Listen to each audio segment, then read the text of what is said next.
Hey Saab people, in today's video we're going to be doing a complete undercarriage restoration on the Saab 9.3. It's super rusty under there just because of the age of the vehicle. It's been in Vermont its entire life. It's gotten quite rusty over time. So I'm super excited to take care of that using a Raptor liner undercoating.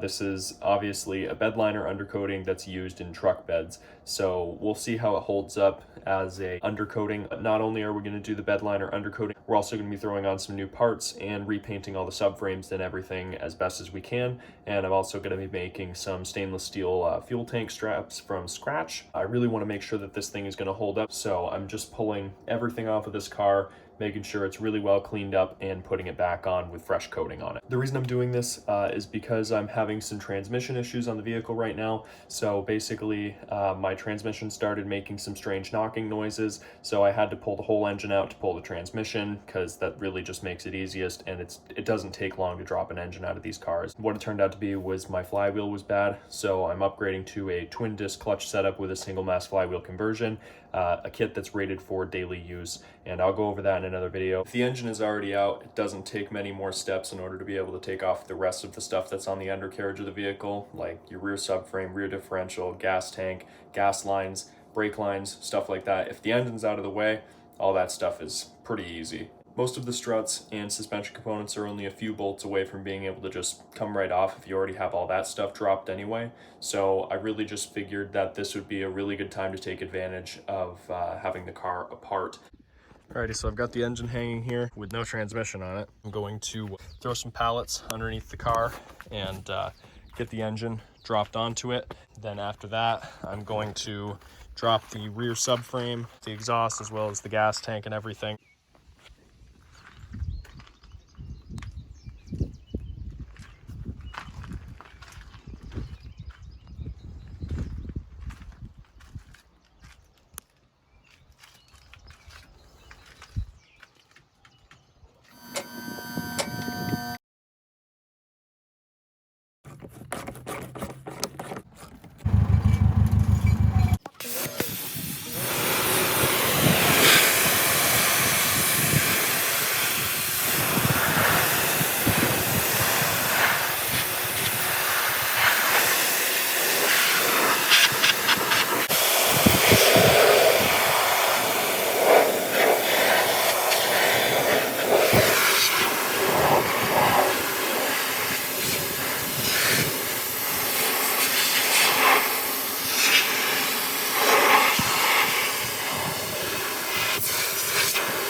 Right now I'm going to go ahead and try to take the scales off of this and see what it looks like underneath.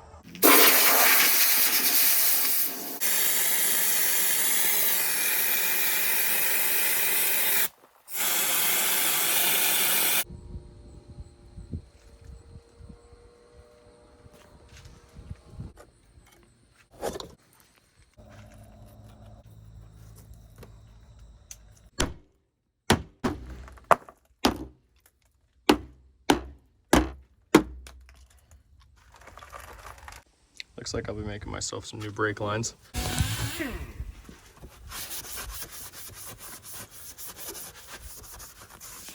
Yeah.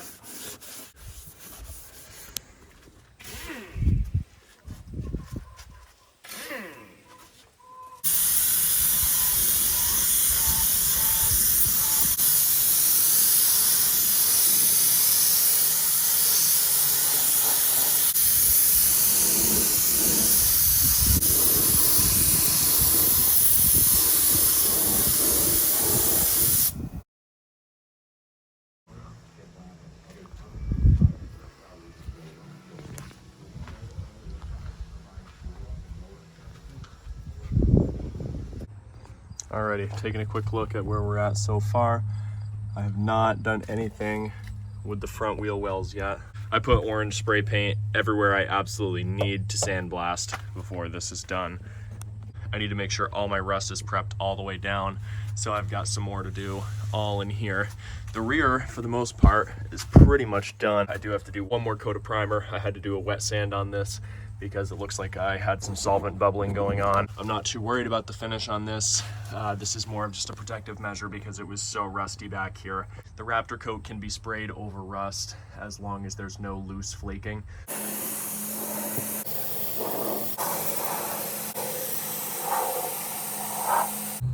First coat is done, all the way down the car.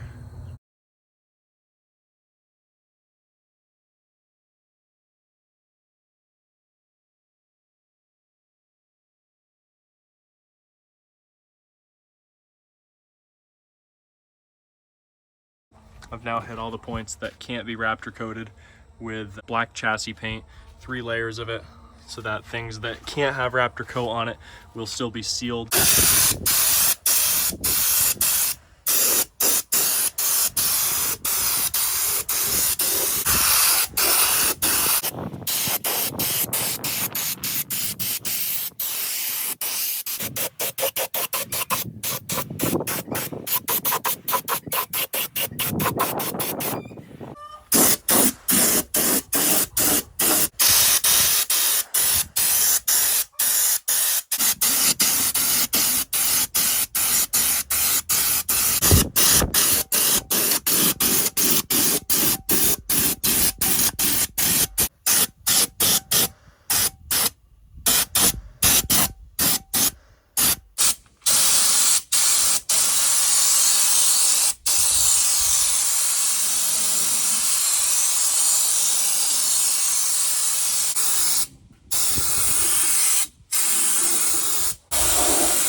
Alrighty guys, final product here.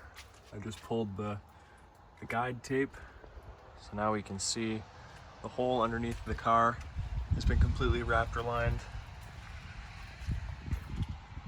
There are some sections that I'm purposefully missing up on the inside of the wheel wells here. You'll see there's still rust on the inside that hasn't been addressed yet. It's because I have brand new rear quarters coming in, made from galvanized steel, and I'm gonna have to weld in patches. This thing is looking pretty darn nice.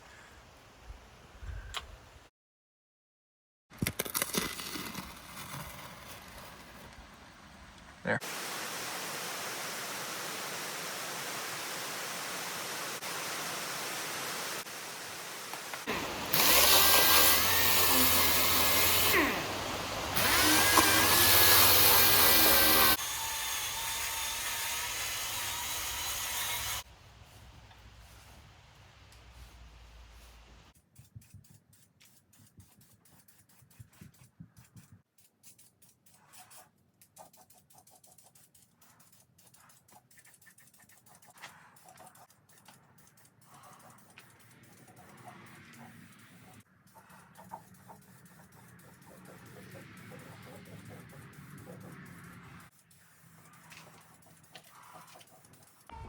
This over here is my old subframe. It's still got everything connected to it. I just decided it's way too rusty. I think it's beyond use, honestly. It's definitely not as strong as this extra rear cross-wheel drive subframe I've got from this tan car over here. Not to mention this one has a wiring harness that is not snapped in half. If this thing was washed off.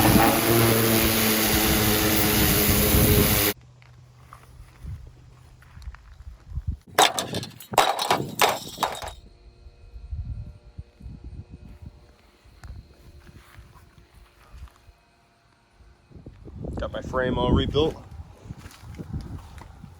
Almost ready to go back in. I just got to tighten down all the bolts on this thing and lift it up.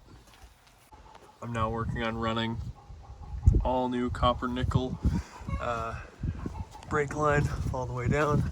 I've been using a bender to get it to match the shape of the OEM piping. They're about 4 weeks out right now, but I am ordering a Goodridge stainless line, but unfortunately they are just not in stock right now. Brake lines have been run all the way up to the front, following as close as I can to the factory shape. I did have to make some ugly bends up to the front. All right guys, this is a pretty big jump forward, but I have the engine starting to go back into the car just because I was working on the rear and I realized that I forgot to go down to a place that sells steel, so I can't make myself stainless straps for my gas tank. So I can't continue with the rear differential or anything in the rear until I have that gas tank done. Something I'm super excited to install here is this new clutch line. It's braided and stainless instead of this old one here. This is the OEM factory one, it's just rubber. This one here is from genuine Saab.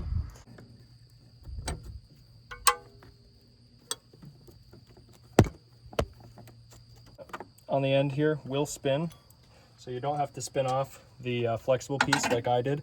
But I've been having issues with all of my brake lines snapping, trying to spin this free on its own so that I could see and make sure it's actually free here. Perfect.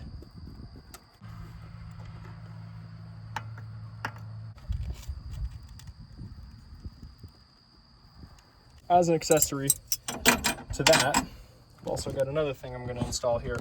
This is a beautiful stainless bleeder valve. This is actually from another company, and essentially it's made for the F40 transmission, but for a Chevy Cobalt. So I'm going to go ahead and get this on here like so.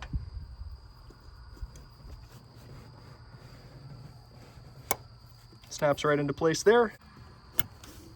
Beautiful. So that's going to clean it up a whole lot. This is going to make the system a lot better for bleeding the clutch, because that's something that I do quite often, especially when I had the OEM bleeder valve on here, the one that's made of plastic. It just pops off all the time because of your clips that look like this. Your retaining pins, they just get so rusty and they pop off very, very easily. So it'll be a lot better to have this stuff in here, making the engine bay look so much cleaner. Now I've got fresh wheel bearings installed, all ready to go. My struts that I just put on in the beginning of the summer, all good. New brake lines. I've got calipers with less than 10,000 miles on them going on, and I just bought new rear rotors as well. So now we're gonna go ahead and get this ready for a new wheel bearing.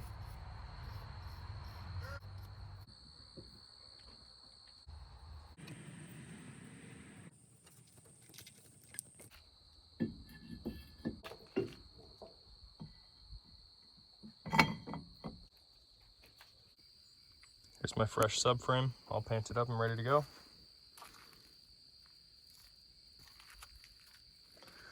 Thing looks 100 times better than it did before.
I hope you enjoyed the video, guys. Thanks so much for watching. Don't forget to like and subscribe. It seriously supports the channel. I'll catch you in the next one.